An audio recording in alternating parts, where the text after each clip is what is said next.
शर्मा जी, स्वागत है आपका। जी नमस्कार, नमस्ते। शर्मा जी, अभी एक आपने 26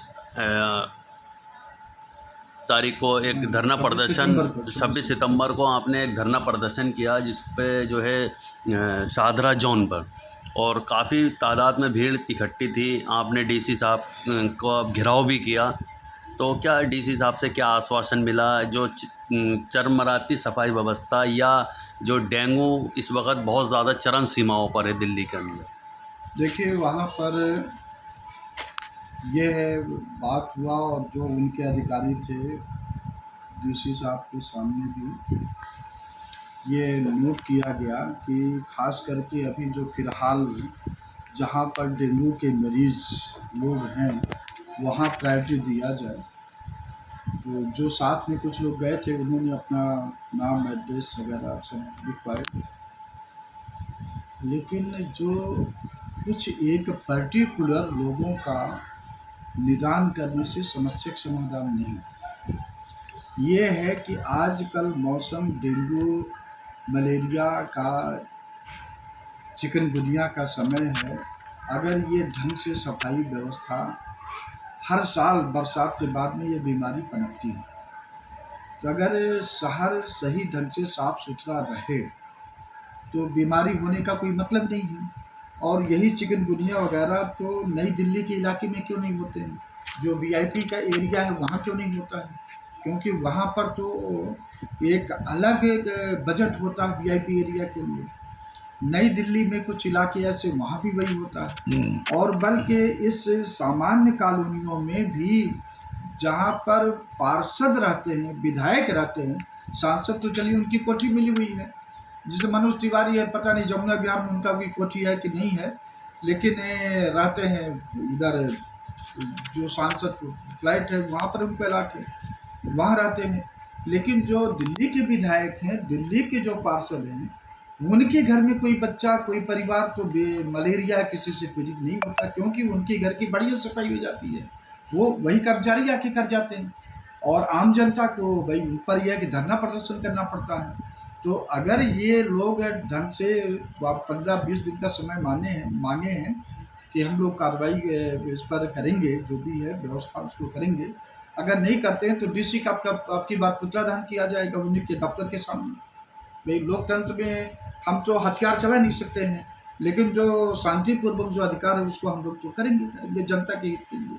जी सोनिया विहार और श्री राम कॉलोनी वार्ड की सफाई व्यवस्था बहुत ज़्यादा ख़राब है, जी जिसको लेकर आपने उनसे, जो डीसी साहब के पीए साहब से, उनसे डायरेक्ट तो बात हुई और वहाँ पर ओमदेव शर्मा एसएस से आपकी मुलाकात कराई गई थी। और वहाँ पे आपने कुछ उनको कंप्लेंट दी थी और वहाँ पे फ़ोटो दिए, कुछ वीडियो दिखाई उनको, मगर उनका क्या रुख है? क्या अभी तक सफाई व्यवस्था ठीक कराई गई, नहीं कराई? जो भ्रष्टाचार चल रहा है क्योंकि वार्डों के अंदर। जो हमको लग रहा है कि जो पब्लिक संस्थान होते थे वो उस क्षेत्र या उस सिस्टम में लगे लोगों की भलाई के लिए काम करते थे, लेकिन आज कल जो दिल्ली का जो एमसीडी है वो एक भ्रष्टाचार का एक स्रोत बन चुका है।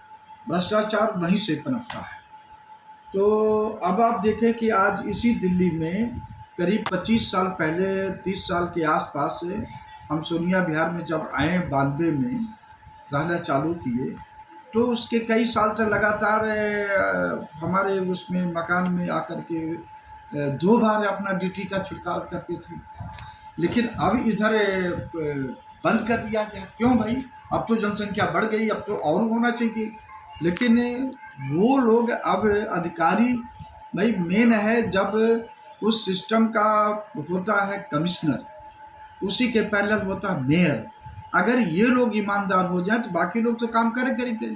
लेकिन मैं समझता हूँ एमसीडी के, खास करके भारतीय जनता पार्टी के शासनकाल के दौरान जितने कमिश्नर हुए हैं एमसीडी के और जितने मेयर हुए हैं, और उसी के पैरेलल जो जितने डीसी डिप्टी कमिश्नर, बल्कि असिस्टेंट कमिश्नर, सैनिटेशन सुपरिटेंडेंट, इन सभी के घरों में एक साथ तलाशी ली जाए तो खरबों की संपत्ति मिलेगी, अरबों नहीं खरबों की। तो ये लोग इतना, एकाध कोई होगा तो हम नहीं कर सकते राजा हरिश्चंद्र की तरह, लेकिन तो सभी लोग हैं। पहले तो ये अच्छा, ऐसा क्यों? क्योंकि ये जो सत्ता में बीजेपी रही है वो खुद भ्रष्टाचार को बढ़ावा देती है, भ्रष्टाचारियों को अपने पार्टी में शामिल करती है, तो वो भ्रष्टाचार को कैसे कंट्रोल करेंगे? उसी प्रकार आम आदमी पार्टी जो सबसे अलग दिखने के चले थे केजरीवाल, वो सबसे ज़्यादा भ्रष्टाचार में साबुत में शराब घोटाला और सब बहुत सारे उसमें केस में आ रहे हैं, उनके लोग आ रहे हैं। और बल्कि सच्चाई है 2022 में अब तक या इधर एमसीडी के जो लोग आम आदमी पार्टी के पार्षद हुए हैं या आम आदमी पार्टी के जो विधायक हुए हैं, ये लोग भी, एकाध कोई होगा तो हम नहीं कर सकते हैं, ये लोग भी पहले जितने विधायक थे कांग्रेस भाजपा उनसे कम भ्रष्टाचारी नहीं। मेरा मानना है कि जैसे पहले गलियों के अंदर आवाज़ लगाने वाली कूड़े की गाड़ी आती थी, माइक वाली, वो गाड़ियां बंद करा दी गई हैं, कूड़ा नहीं लिया जा रहा है। एमसीडी जो मेट्रो वेस्ट कंपनी के जो पार्षदों के हाथ में है, और उसकी वजह से अब जो जनता है वो कूड़ा कहाँ फेंके। हमको लग रहा है कि इसमें एक स्कैम है। जब डोर टू डोर आपने चालू करने के लिए था कि भाई सबके घर से कूड़ा उठाएंगे, तो हर जगह तो आपने किया नहीं, कुछ कुछ कॉलोनी में किया, तो जो शुरू किए हैं तो उसको आप अभी तक नहीं हो रहा, तो इसका मतलब क्या हुआ? वो सिस्टम कागज़ में चल रहा है और उसका पैसा लोग खा रहे हैं।